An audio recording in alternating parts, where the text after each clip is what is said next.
The media, composed of actors, singers, authors, and the internet, are constantly attacking both Christianity and the Bible.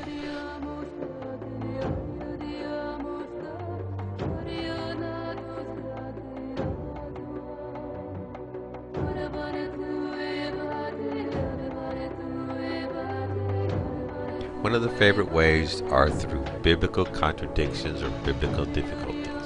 These opponents of Christianity often use them in their attempts to discredit Christianity.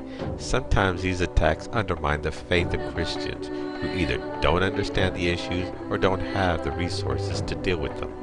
Opponents of Christianity will cite what they consider a biblical contradiction or difficulty by comparing one verse to another or more that seems to disagree with the first.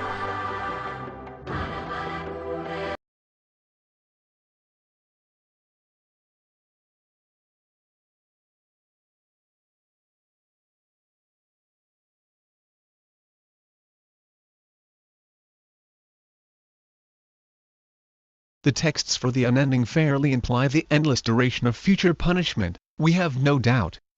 The question is, do those under the will terminate militate against the doctrine? Such expressions as unquenchable fire, not forgiven, neither in this world, neither in the world to come, everlasting punishment, in danger of eternal sin, the wrath of God abideth on him. The smoke of their torment ascendeth up forever and ever, strongly imply unending misery. Such is their fair, legitimate meaning.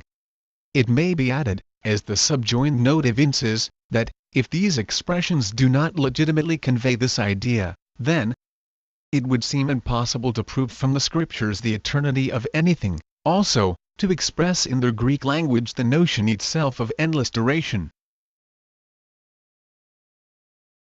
The quotations from Isaiah and Philippians simply assert that all men shall, sooner or later, acknowledge the sovereignty of God. But while some do this in love, others may do it in wrath and terror. The subjugation of rebels neither invariably removes their inward hostility, nor transforms them into loyal subjects. The text from Matthew chapter 5 is a caution against litigation, an exhortation to settle difficulties previous to legal process. Whenever practicable, there is no direct reference to future punishment.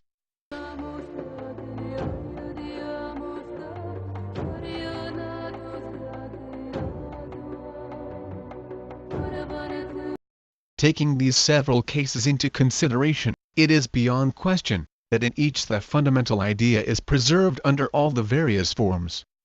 And this is all, and precisely what, the sacred writers intended. One might say of the last instance that John's report includes the other three, so that, if he is correct, the others of course are so. Or, that, since the superscription was written in Hebrew, Greek, and Latin, Matthew gives a translation of the Hebrew, Mark, a condensed one of the Latin, Luke follows Mark, adding, "This is," while John gives a summary of the whole. But we see no necessity for such explanations. It is altogether improbable that three inscriptions, in three different languages, should correspond word for word.